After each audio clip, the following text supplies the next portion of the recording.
Assalamualaikum warahmatullahi wabarakatuh. Selamat pagi, salam sejahtera bagi kita semuanya. Om Swastiastu, Namo Buddhaya, salam kebajikan. Yang saya hormati Bapak Wakil Presiden, para Menteri, serta para Gubernur dari seluruh provinsi yang hadir pada pagi hari ini. Pagi hari ini saya ingin memberikan arahan mengenai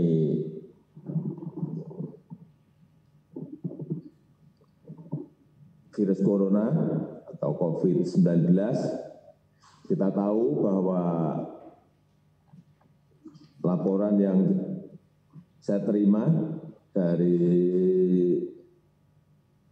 kedutaan besar kita di seluruh dunia, dari Menteri Luar Negeri, sampai saat ini COVID-19 telah menyebar di 189 negara. 189 negara. Jadi ini 3 negara terbaru dalam 2 hari ini yang terkena adalah Suriah, Grenada, dan Mozambik. Ini menunjukkan bahwa pandemi COVID-19 ini betul-betul sebuah virus yang telah menjadi pandemi dan memang sangat sulit untuk dicegah, baik masuk ke sebuah negara atau masuk ke sebuah provinsi, kabupaten, dan kota. Oleh sebab itu, penanganan COVID-19 kita semuanya harus satu visi, memiliki kebijakan yang sama, dan saya minta setiap kebijakan yang ada di provinsi, semuanya dihitung baik dampak dari kesehatan dan keselamatan rakyat kita maupun dampak sosial ekonomi yang mengikutinya. Saya berikan contoh misalnya sebuah provinsi atau sebuah kabupaten dan kota ingin membuat sebuah kebijakan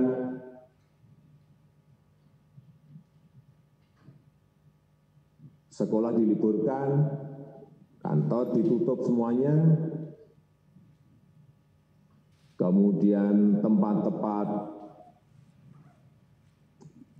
transaksi ekonomi, misalnya pasar ditutup semuanya, tolong ini betul-betul dihitung betul, dikalkulasi betul dampak sosial ekonomi dan kesehatan yang ada.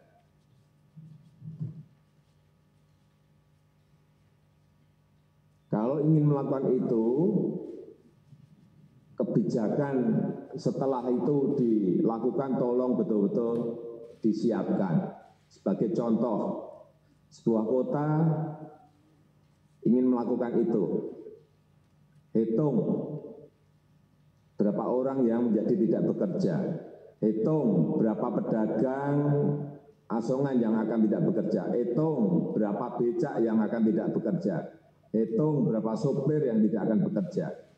Sehingga di dalam APBD dukungan kepada sektor-sektor itu yang harus diberikan. Bantuan sosial kepada mereka harus disiapkan. Jangan kita hanya menutup tetapi tidak dibarengi dengan kebijakan bantuan sosial, social safety net untuk mendukung kebijakan yang dibuat. Intinya kita ingin ada 3 hal yang menjadi fokus kita. Yang pertama, keselamatan adalah yang utama, kesehatan adalah yang utama. Tetapi siapkan yang kedua,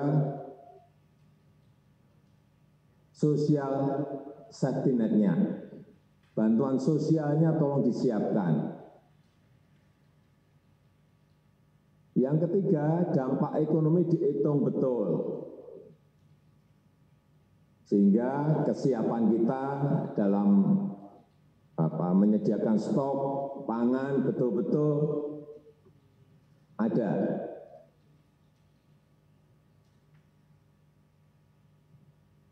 Kemudian kenapa ada yang bertanya pada saya, kenapa kebijakan lockdown tidak kita lakukan? Perlu saya sampaikan bahwa setiap negara memiliki karakter yang berbeda-beda, memiliki budaya yang berbeda-beda, memiliki kedisiplinan yang berbeda-beda. Oleh sebab itu, kita tidak memilih jalan itu. Dan itu sudah saya pelajari. Saya memiliki analisa-analisa seperti ini dari semua negara, ada semuanya. Kebijakan mereka apa, mereka melakukan apa, kemudian hasilnya seperti apa, semuanya dari Kementerian Luar Negeri, lewat dubes-dubes yang ada, terus kita pantau setiap hari. Sehingga di negara kita memang yang paling pas adalah physical distancing.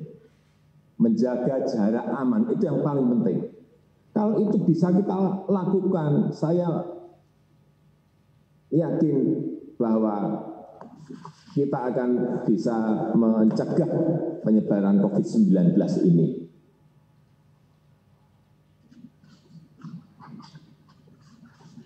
Tetapi membutuhkan sebuah kedisiplinan yang kuat, membutuhkan ketegasan yang kuat. Jangan sampai yang sudah diisolasi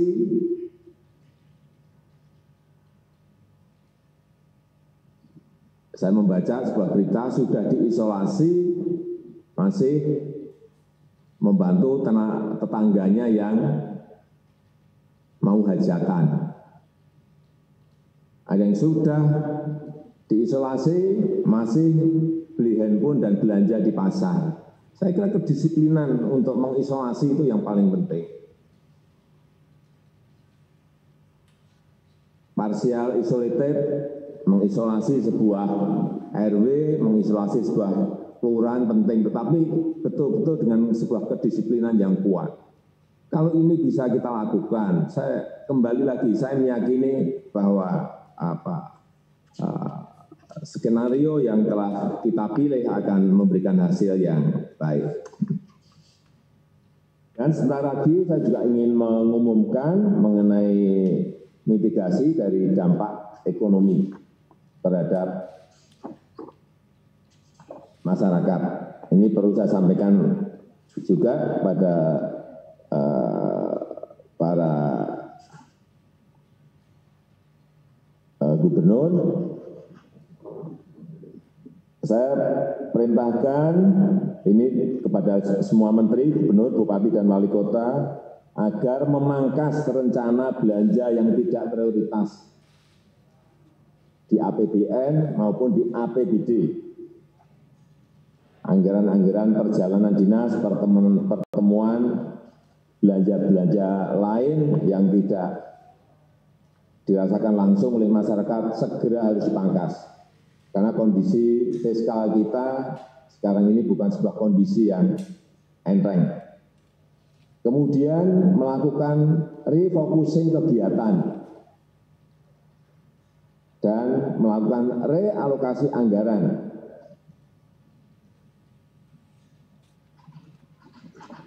Untuk mempercepat penanganan COVID-19, baik terkait isu-isu kesehatan maupun bantuan sosial untuk mengatasi isu-isu ekonomi. Landasan hukumnya sudah jelas. Minggu yang lalu hari Jumat tanggal 20 Maret 2020 telah saya tanda tangani Inpres nomor 4 2020 untuk refocusing dan relokasi anggaran. Sekali lagi, bukan hanya penanganan kesehatan untuk masyarakat, tetapi juga untuk penanganan dampak ekonomi masyarakat lewat bantuan-bantuan sosial. Juga perlu saya ingatkan agar provinsi, daerah juga melihat betul ketersediaan bahan pokok dan mempertahankan daya beli masyarakat.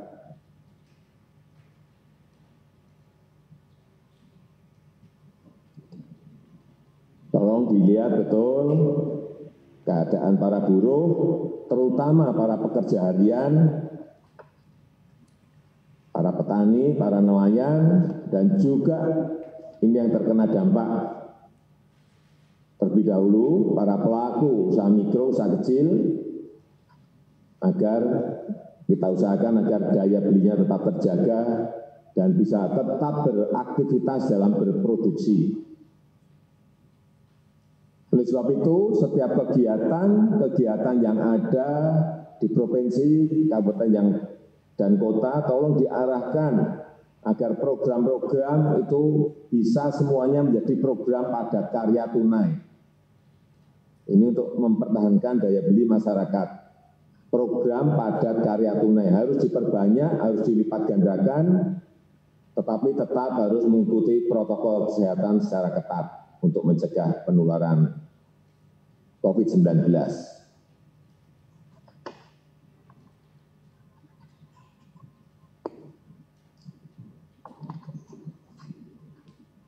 Sebentar lagi juga akan kita keluarkan kebijakan untuk penerima kartu sembako. Selama 6 bulan mendatang akan kita tambah 50.000 sehingga diterima 200.000 per keluarga penerima manfaat. Anggaran yang telah kita siapkan 4,5 triliun. Kemudian juga akan segera dimulai kartu prakerja, implementasi dari kartu prakerja. Ini kita pakai untuk antisipasi para pekerja yang terkena PHK, para pekerja harian yang kehilangan penghasilan, dan para pengusaha mikro yang kehilangan pasar atau kehilangan omset. Alokasi anggaran yang telah kita siapkan adalah 10 triliun. Agar provinsi-provinsi bisa ikut mendukung ini, siapa yang harus diberi mulai didata dengan baik. Kemudian adanya keluhan dari usaha mikro, usaha kecil. Kita kemarin juga telah berbicara dengan OJK. OJK akan memberikan kelonggaran, memberikan relaksasi kredit bagi usaha mikro, usaha kecil untuk nilai kredit di bawah 10 miliar. Baik ini yang di kredit yang diberikan oleh perbankan maupun industri keuangan non-bank, akan diberikan penundaan cicilan sampai 1 tahun dan penurunan bunga.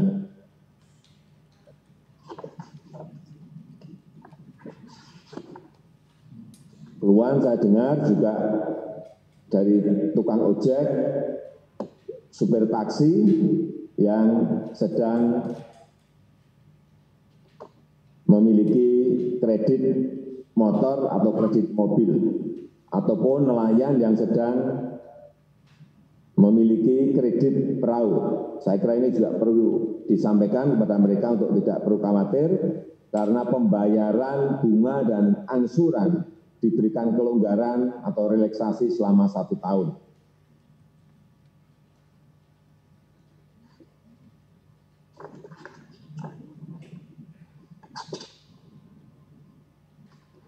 Beberapa skenario juga telah kita hitung, kita kalkulasi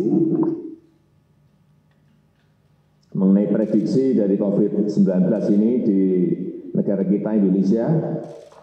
Bulan April seperti apa, bulan Mei seperti apa, skenario buruk seperti apa, skenario sedang seperti apa, skenario ringan seperti apa. Dan saya kira kita ingin kita berada pada skenario yang ringan,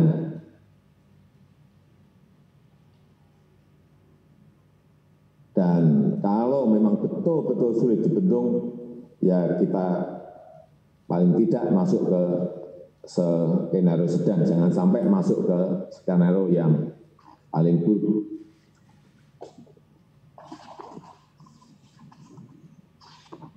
Kita juga telah menghitung juga penurunan di beberapa provinsi daya tahan, mengenai penurunan pendapatan dari setiap provinsi yang ada. Ini saya berbicara skenario sedang saja, misalnya Provinsi Buruh, kalau skenario-nya sedang, yang terparah nanti akan berada di Nusa Tenggara Barat. Itu akan ada penurunan pendapatan kurang lebih 25%. Karena hitungan kita, ini kita mampu bertahan di Juni sampai September. Kemudian untuk petani dan nelayan, tolong juga hati-hati, kalau skenario-nya sedang, ini yang terparah nanti di Kalimantan Barat. Karena ada penurunan pendapatan sampai 34%. Dengan daya tahan Oktober sampai November. Kemudian pedagang mikro, pedagang kecil, kalau skenario-nya sedang, yang berat adalah di Kalimantan Utara. Dengan penurunan pendapatan sampai 36%. Dan kemampuan bertahan di Agustus sampai Oktober.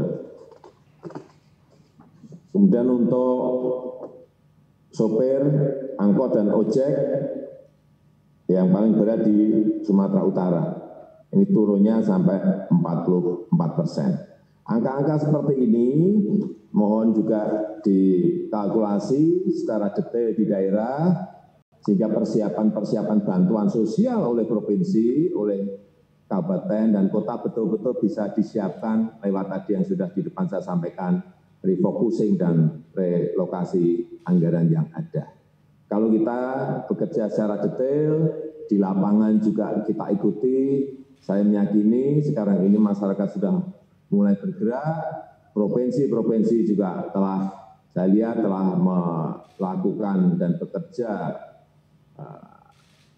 secara baik dalam melakukan semprotan disinfektan, kemudian mensosialisasikan, menjaga jarak yang aman. Saya meyakini skenario yang paling ringan itulah yang akan muncul. Saya rasa itu sebagai pengantar yang bisa saya sampaikan pada kesempatan yang baik ini. Terima kasih.